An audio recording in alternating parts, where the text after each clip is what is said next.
네, 안녕하세요. 오늘 비즈니스 분석가 vs 프로덕트 분석가, 데이터 분석가의 두 얼굴을 발표하게 된 주정민입니다. 들어가기 전에 이제 저의 소개를 간단히 드리도록 할게요. 저는 제야 패션 커머스 배달 산업에서 다양한 도메인의 데이터를 분석을 했었습니다. 데이터팀 소속 데이터 분석가, 목적 조직의 프로덕트 분석가, 전사에서 홀로 데이터 분석가도 경험을 해보았고요. 이제 스타트업 외국계 대기업 여러 조직에서 비즈니스 분석가, 프로덕트 분석가, DA로 일을 했었습니다. 이제 두 개의 시사를 거쳐서 현재는 데이터 관련 강연, 컨설팅, 멘토링 등 프리랜서로 다양한 활동을 하고 있습니다. 옆에 저의 링크드인 QR코드를 찍으시면 제가 어떤 커리어 패스를 걸어왔는지 조금 더 자세히 아실 수 있을 거예요. 네, 발표는 오늘도 수많은 데이터 늪에서 데이터 분석가로 일을 하고 계신 분들, 미래 비즈니스 분석가와 프로덕트 분석가를 희망하시는 분들, PA 다 똑같은 거 아닌가요? 뭐가 다를까 궁금하신 분들께 이야기가 도움이 되었으면 좋겠습니다. 데이터 분석가 직무가 아니시더라도 비즈니스와 프로덕트에서 데이터와 친하게 지내고 계신 분들도 참고가 되시길 바랍니다. 이제 발표를 하게 된 배경을 들어가기 전에 말씀을 드릴 텐데요. 이제 기업의 데이터 기반 의사결정 니즈로 데이터 분석가도 현재 활발하게 채용 중이고 회사에서 데이터가 중요해지면서 데이터 분석가의 종류는 세분화되고 있는 추세입니다. 이제 최근 데이터 문화가 성숙된 회사 같은 경우는 가장 두 가지 큰 갈래로 비즈니스 애널리스트 BA와 프로덕트 애널리스트 PA로 나눠지고 있는데요. 저는 이 두 가지 포지션을 모두 경험해 보면서 데이터를 보는 관점, 조직, 역할 등이 다르다는 걸 깨달았고 그 경험들을 공유하고자 합니다.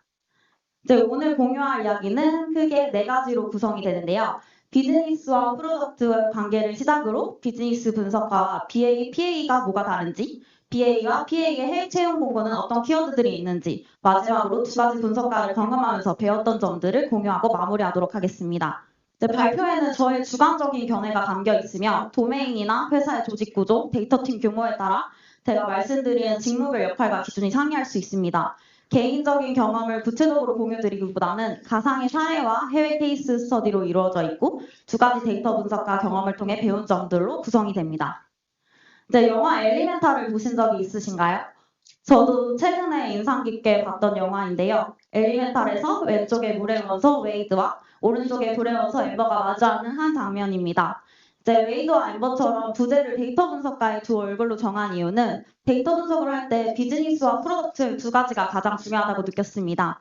이제 들어가기 전에 익숙하신 언어이실 텐데요. BA와 PA는 차이가 있을까요? 없을까요? 네, 저는 두 가지 포지션을 모두 경험해보면서 차이가 있다고 느꼈어요. 물론 데이터 분석가 입장에서는 비즈니스 분석과 프로덕트 분석을 굳이 나누지 않고 다 분석해야 한다고 생각하실 수도 있습니다. 네, 챗GPT에게 비즈니스 분석가가 뭐야? 프로덕트 분석가가 뭐야? 라고 물어봤는데요. 이제 이미지처럼 잘 대답을 해주고 있습니다. 비즈니스 분석가는 조직의 비즈니스 프로세스와 요구사항을 분석하여 문제를 해결하고 기회를 식별하는 전문가로 주로 비즈니스 관련 작업을 수행하는 역할입니다. 프로덕트 분석가는 디지털 프로덕트 또는 서비스의 성과를 측정하고 개선하기 위해 데이터를 분석하는 전문가로 제품 또는 서비스 관련 작업을 수행하는 역할입니다. 라고 나옵니다. 네, 챗GPT가 말한 것처럼 두 가지 종류 데이터 분석가의 정의와 역할이 조금씩 다른데요. 이제 이렇게 최근 데이터 분석가가 세분화되고 있는 이유는 무엇일까요? 이제 요즘 데이터 웨어하우스, 데이터 마트와 같이 데이터 거버넌스 환경이 갖추어지는 회사들이 늘어났고 데이터 분석가뿐만 아니라 다른 직무도 데이터 리터러시에 대한 니즈도 늘었습니다. 이제 회사의 팀별 무수히 쏟아지는 데이터 흔히 말하는 쿼리, 레포트 추출과 같은 에더 업무들이 쌓이고 있습니다. 근데 데이터 팀의 데이터 분석가들이 이걸 모두 처리하기에는 일이 너무 많았어요. 저도 경험을 했었고 그래서 수많은 데이터 관련 업무들을 처리하기 위해서 데이터 분석가가 데이터뿐만 아니라 목적 조직의 각 팀별로 필요로 하기 때문에 채용하고 있는 추세입니다. 이제 데이터 분석가는 현업에서 질문을 던지기 위해 물음표 살인마가 되기도 하고 수많은 물음표들과 마주하기도 합니다. 질문을 예시로 들면 비즈니스 분석가 시절 재무팀에게 받았던 질문 중 이번 상반기 회계 결산을 해야 되는데 매출액과 그로스 마진이 얼마 나왔는지 알 수 있을까요? 프로덕트 분석할 때 요청받았던 질문 중 이번 주 서울 지역과 지방 지역의 상품 주문 전환율의 차이는 어떻게 되나요? 가 있는데요. 이렇게 현업에서 데이터 분석가는 비즈니스에서 발생하는 수많은 문제에 대한 질문을 스스로 던지기도 하고 마주하기도 합니다. 이제 작년에 가장 많이 팔렸던 베스트셀러 상품은 무엇인가요? 이제 비가 오는 날과 비가 오지 않은 날의 상품 주문 결제 전환율이 차이가 있을까요? 이번 주에 고객의 이탈률 증가 원인이 무엇인가요? 이렇게 다양한 문제적인 질문들이 있는데요. 이렇게 미래를 예측하거나 원인과 결과를 가정하는 등의 다양한 질문들을 마주하거나 합니다. 네, 이런 수많은 질문들을 던지고 문제를 회사에서 해결하기에 최근에 데이터 분석가는 이렇게 세분화되고 있습니다. 데이터 분석가의 종류를 알아보면 데이터 분석가 DA는 크게 비즈니스 분석가 BA, 프로덕트 분석가 PA로 두 가지로 나눠지는데요. 대표적으로 글로벌 빅테크 기업 구글, 애플 공고를 보시면 파이낸스 분석가, 마케팅 분석가, BI 분석가의 공고도 자주 보이고 있습니다. 이번 발표에서는 주로 BA와 PA 먼저 다루도록 하겠습니다. 이제 본격적으로 비즈니스와 프로덕트가 도대체 왜 그렇게 중요한지, 비즈니스와 프로덕트의 관계는 무엇인지에 대해서 알아보도록 하겠습니다. 이제 저는 데이터 분석을 할 때 항상 비즈니스와 프로덕트는 뗄래야 뗄 수 없는 관계이고 비즈니스에서 임팩트 있는 분석을 할 수 있다고 접근을 했는데요. 비즈니스와 프로덕트의 관계를 간단하게 집합으로 표현을 해봤어요. 비즈니스라는 합집합에 대한 여러 개의 프로덕트가 구분집합으로 속해 있는 형태입니다. 네, 현업에서 데이터 분석가는 비즈니스, 프로덕트, 데이터의 순서로 데이터 분석을 진행을 하곤 합니다. 항상 데이터 분석을 하기 전에 앞서서 가장 먼저 초점을 맞춰야 할 것은 우리 비즈니스가 어떤 산업에 속해 있는지, 어떤 시장의 형태를 띠는지입니다. 우리 비즈니스의 목표는 무엇일까를 설정한 후에 프로덕트의 문제를 정의하고 목적에 맞는 문제 해결을 위한 데이터를 찾는 프로세스로 데이터 분석이 진행이 됩니다. 이제 데이터 분석에서는 목적 없이 단순히 데이터를 분석하는 게 아니라 임팩트 있는 분석을 할 수 있는 것도 가장 중요합니다. 그럼 이제부터 비즈니스 분석가와 프로덕트 분석가의 역할과 역량이 뭐가 다른지에 대해서 자세히 알아보도록 하겠습니다. 이제 먼저 비즈니스 분석가란 무엇일까요?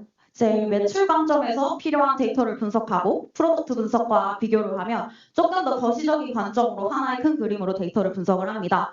비유를 하자면 비즈니스 분석가는 울창한 나무인 비즈니스에 물을 주어 무럭무럭 크게 성장시키는 역할을 하고요. 예를 들어 비즈니스의 목표는 무엇일까를 설정하고 전사가 가야 할 방향의 KPI를 설계하고 측정을 합니다. 네, 비즈니스 분석가의 업무 프로세스, 하루 일과는 어떻게 이루어져 있을까요? 상품의 매출 증가 원인은 무엇일까? 라는 문제에서 시작을 해서 이에 대한 액션 플랜과 비즈니스 전략을 수립을 하고 레포트 작성과 보고를 통해 경영진 또는 사업 조직의 의사결정을 서포트합니다.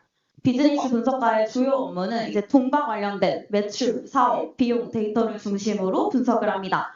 첫 번째로 전사 KPI 지표를 설계하고 성과를 측정을 하고요. 두 번째로 경쟁사를 트래킹하고 분석을 하는데요. 만약에 경쟁사가 5개인 경우 현재 우리 시즌에 맞춰서 프로모션을 언제부터 진행을 해야 할지, 상품의 가격은 상대적으로 어떻게 설정해야지 우리의 비즈니스가 더 이익을 낼지에 대해서 분석을 합니다. 그리고 중요한 업무 중 하나인 가격과 매출 분석이 있는데요. 보통 프로모션을 진행을 할 때 순이익이 얼마나 났는지, 어느 정도의 비용으로 몇 명의 고객을 데려올 수 있는지에 대한 비용적인 문제들을 고민을 합니다. 풀어야 할 비즈니스 문제들에 대해서 운영을 효율화하고 비즈니스 전략에 대해 고민을 하고 BI 대시보드 또는 엑셀 레포트를 만들어서 경영진의 의사결정을 서포트합니다. 네, 해야 할 일들이 정말 많죠. 이 업무들을 하기 위해서 비즈니스 분석가에게 필요한 역량은 어떤 것들이 있을까요? 이제 첫 번째로 비즈니스와 도메인을 잘 아는 것이 굉장히 중요한데요. 아래 이미지와 같이 이해관계, 고객관계, 비용구조, 채널 등을 우리 비즈니스를 전체적으로 파악하는 비즈니스 캔버스와 비즈니스 모델 파악, 매출, 그로스 마진과 같은 지표에 대한 이해, KPI 대시보드를 만드는 태블로나 파워 BI 같은 BI 툴의 역량이 필요합니다.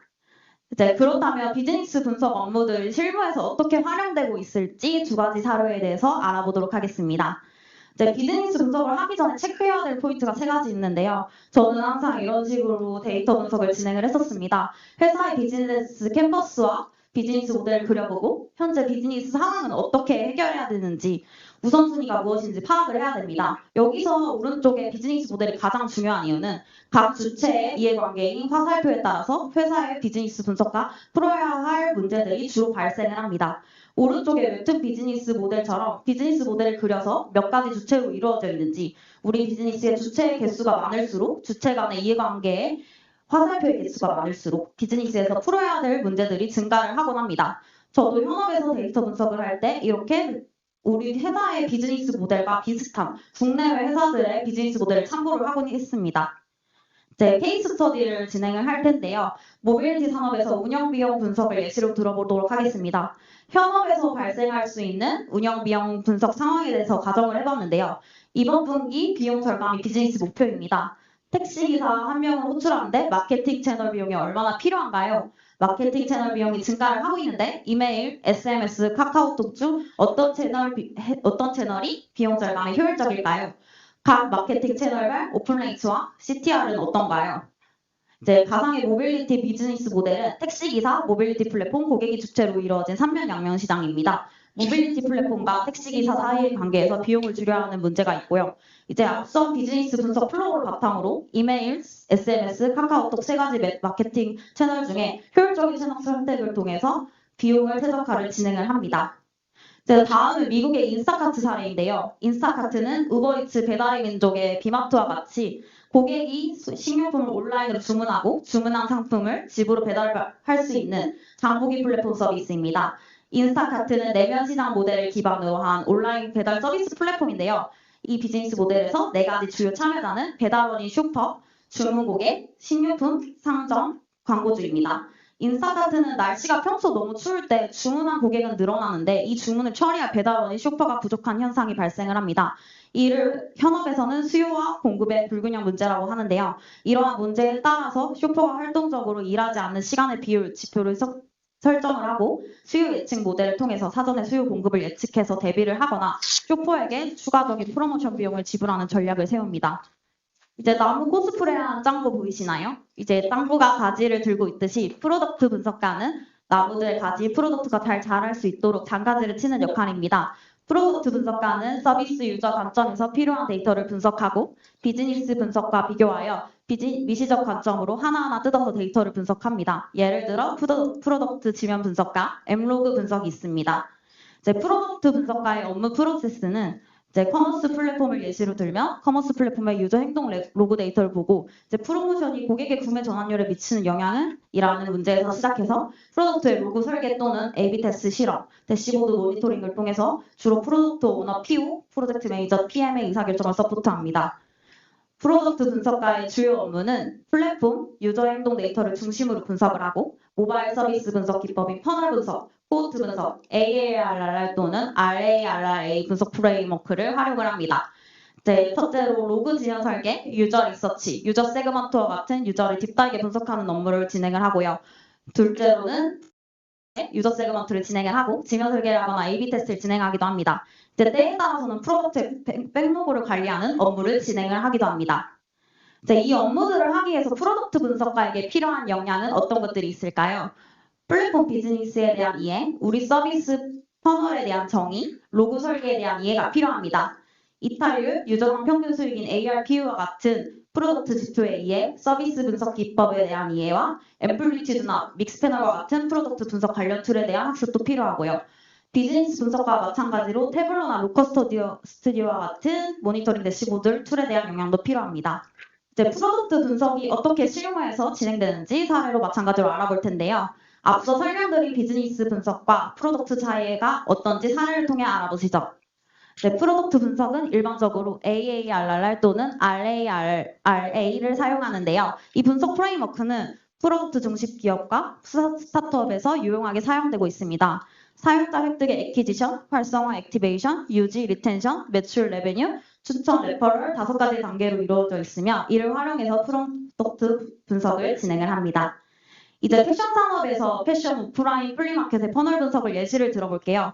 패션 플리마켓 A에서 설날이 다가오고 있는데 이번 주 설날 공휴일 동안 구매 전환율이 평일에 비해 얼마나 증가할까에 대한 문제를 정의를 해보았습니다. 이때 패션 오프라인 플리마켓 A의 퍼널 분석을 예시로 들어볼게요. 패션 오프라인 플리마켓을 4가지 퍼널 프로세스를 정의할 수 있는데요. 매장에 처음에 고객이 들어갔을 때 매장에서 사고 싶은 상품을 탐색을 합니다. 사고 싶은 상품을 구매한 다음 포스기에서 상품을 결제를 하고 구매 영수증을 받고 매장을 나가게 됩니다. 이제 플리마켓에 있는 매장에 있는 센서 데이터와 포스기의 구매 영수증 데이터로 퍼널마다 고객의 행동이 트래킹되고 있는 프로세스로 진행이 되고요. 여기서 이번 주 설날 동안 상품 구매 전환율이 평일에 비해 얼마나 증가할까 앞선 문제에 대해서 주목해야 될 퍼널 부분은 매장 상품 탐색에서 사고 싶은 상품 포스 결제에 대한 부분인데요. 이 구간이 고객의 이탈률이 높다면 문제가 되겠죠. 앞의 사례를 바탕으로 프로덕트 분석 프로세스에 대해서 정리를 해봤는데요. 이런 문제가 있고 이에 대해 이번 주 설날에는 고객들이 여가 시간을 많이 가지고 있기 때문에 쇼핑을 평일보다 더 많이 할 것이라고 예상할 수 있습니다. 따라서 설날 동안 주문 전환율을 평일보다 높을 것이라는 가설을 정의할 수 있겠죠. 측정할 지표로는 퍼널 분석을 통해 방문한 고객 수의 상품 주문 수, 구매 전환율로 선정을 합니다. 그렇다면 액션 플랜으로 주문 전환율을 늘리기 위해서 20% 쿠폰 상품 프로모션을 진행하는 것이 좋을지에 대해서 고민을 합니다. 이제 앞선 퍼널 분석을 통해 설날과 평일의 주문 전환율을 비교해보며 프로덕트에서 기대하는 임팩트는 매출, 고객 만족도, 마케팅 ROI의 증가라고 할 수 있겠죠. 이제 다음으로는 현업에서 많이 등장하는 푸시 알림 피로도 문제에 대해 풀어보신 적이 있으신가요? 이제 메타에서는 페이스북에서 평소보다 적은 푸시 알림이 사용자 만족도와 앱 사용량을 늘린 사례를 소개를 합니다. 평소보다 훨씬 적은 수의 푸시 알림을 보내면 앱 사용량이 오히려 늘어나지 않을까라는 가설에서 시작을 해서 리텐션, 앱 사용량, 사용자 만족도와 같은 지표를 측정을 합니다. 여기서 얻을 수 있었던 임팩트는 단기적 실험 결과에는 앱 사용량이 감소를 한 반면에 1년 정도 장기적 실험 결과 사용자의 만족도와 앱 사용량이 증가한다는 결과가 나왔습니다. 결국에 이제 단기적 실험 결과와 장기적 실험 결과에는 유저의 반응이 결과가 상반될 수 있고 많은 유저들이 만족도가 높은 앱 알림만을 받기를 선호한다는 인사이트를 얻을 수 있었습니다. 이제 채용 공고 관련해서 이야기를 해볼 텐데요. 데이터 분석과 관련해서 국내 채용 공고는 많이들 보셨을 것 같아요. 이제 해외 빅테크 기업의 채용 공고를 보시면은 조금 더 비즈니스 분석과 프로덕트 분석과가 세분화되는 것을 알 수 있습니다. 이제 두 가지 분석가의 채용 공고는 어떻게 다를까요? 이제 구글과 에어비앤비의 비즈니스 분석가 채용 공고를 홈페이지에서 가져와 봤는데요. 구글 비즈니스 분석가와 에어비앤비 채용 공고에서는 B2B 비즈니스 전략에 대한 이해, 운영 이슈 관련 인사이트, 복잡한 비즈니스 분석, KPI, 대시보드와 같은 키워드가 보입니다. 네, 반대로 구글과 우버의 프로덕트 분석가의 채용 공고에는 유저 행동, 실험, 프로덕트, 인사이트, 데이터 시각화와 같은 키워드가 보입니다. 앞서 말씀드린 두 분석가의 역할과 역량처럼 채용 공고에서도 기업에서 원하는 비즈니스 분석가와 프로덕트 분석가의 기대하는 역할이 다르다는 것이 느껴지시나요? 이제 마무리를 하기 전에 분석 버전, 협업 환경 버전으로 나누어서 두 가지 분석가의 차이를 한눈에 정리해 보도록 할게요. 다음에 나오는 표들은 제 개인적인 경험을 바탕으로 정리가 되었습니다. 이제 비즈니스 분석과 프로덕트 분석가의 데이터 분석 버전으로 뭐가 다르냐고 정리를 해봤는데요. 비즈니스 분석가는 비즈니스 성장을 1순위의 목표로, 프로덕트 분석가는 각 제품의 성장을 1순위로 목표를 둡니다. BA의 분석 대상은 매출, 비용, 경쟁사, 고객 중심인 반면에 PA는 서비스, 유저, 경쟁사 플랫폼이 될 수 있습니다. 비즈니스 분석은 B2B, B2C, 비즈니스 모델의 오프라인 채널을 주로 분석을 진행을 했고 프로덕트 분석은 주로 웹, 앱과 같은 회사의 온라인 프로덕트를 다룹니다. 한 가지 느꼈던 점은 분석의 깊이는 상대적으로 비즈니스 분석가가 얕지만 비즈니스 임팩트는 더 클 수 있었고 반대로 프로덕트 분석가는 분석의 깊이가 로그를 하나하나 뜯어보고 통계적인 방법론을 더 딥하게 활용할 수 있는 케이스들도 많았기 때문에 수익, 매출 관점에서 비즈니스 임팩트는 상대적으로 적을 수가 있었어요. 네, 제가 경험했던 협업 또는 기술적인 환경에 대해서 차이점을 설명을 드리도록 할게요. 이 또한 회사 조직마다 조금 다를 수 있습니다. 비즈니스 분석가는 보통 소속 조직이 경영 직진, 직속 조직, 사업 조직, 운영 조직에 속한 경우가 많은 반면에 프로덕트 분석가는 프로덕트 조직, 사일로 조직, 각 프로덕트별 목적 조직에 속한 경우가 많았어요. 분석 환경도 조금 달랐었는데요. 비즈니스 분석가의 경우는 클라우드나 깃허브와 같은 분석 환경에 대한 권한이 주어지지 않은 경우도 있었습니다. 프로덕트 분석가는 플랫폼 클라우드 환경에 접근 권한이나 서정 권한이 주어지는 경우가 많았고요. 이제 기술 틀 측면에서는 비즈니스 분석가는 보고 대상이 경영진, 사업 조직이기 때문에 레포트 형태가 엑셀이나 BI로 대부분 이루어졌었고요. 프로덕트 분석가는 AWS, GCP와 같은 클라우드 환경, 리데시, 슈퍼셋과 같은 BI 툴이 될 수도 있고 이제 파이썬으로 EDA를 진행을 하고 인가 추론이나 통계적인 분석 기법을 하는 경우가 많았습니다. 이제 오늘 공유드린 이야기를 마무리하면 데이터 분석가는 조직의 규모나 구조에 따라 BA와 PA로 나눠질 수 있습니다.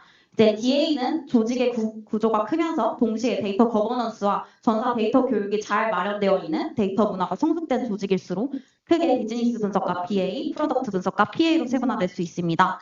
때로는 회사 내에서 분석가가 한 명인 경우에 한 명의 분석가가 두 가지 종류의 분석가의 역할을 총괄 담당하기도 합니다. 따라서 비즈니스에서 두 가지 관점은 모두 필요하고 두 가지 분석의 시너지 효과를 통해서 비즈니스와 프로덕트는 함께 성장할 수 있습니다. 이제 개인적인 경험을 바탕으로 BA와 PA는 데이터 분석가라는 직무의 타이틀은 같지만 역할과 관점, 업무 프로세스와 비중도 다르다는 것을 느꼈어요. 비즈니스 분석가는 전사 조직 관점에서 비즈니스 KPI를 정의하고 매출 관점에서 데이터를 크게 바라볼 수 있습니다. 하지만 세세한 로고 설계나 데이터 퀄리티는 놓치는 경우가 있었어요.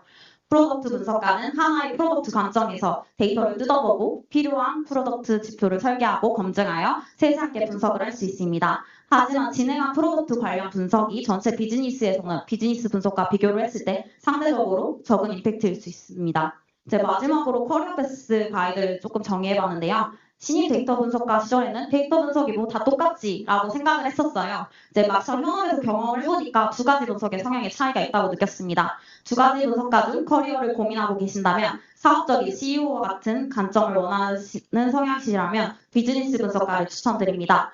비즈니스 분석가는 사업개발, BD 또는 컨설턴트로 커리어를 전하는 케이스들도 있고요. 프로덕트와 유저와 더 친해지고 싶으신 분들은 프로덕트 분석가를 추천을 드립니다. 프로덕트 분석가의 경우는 PO, PM으로 커리어를 전환하시기도 합니다. 이제 오늘 공유드린 이야기를 참고하셔서 희망하시는 채용 공고를 확인해 보신 후에 내가 흥미롭고 관심 있는 데이터 분석의 종류는 어느 쪽일까를 고려를 해보시고 앞으로의 데이터 분석가의 커리어의 여정을 쌓아보시는 건 어떠실까요?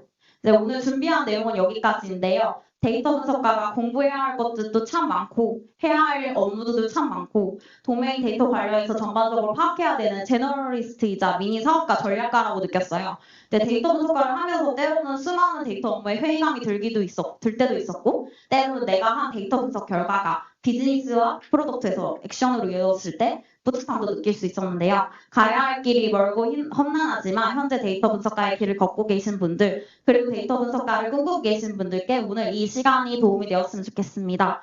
귀한 시간 내서 이야기 들어주셔서 감사합니다.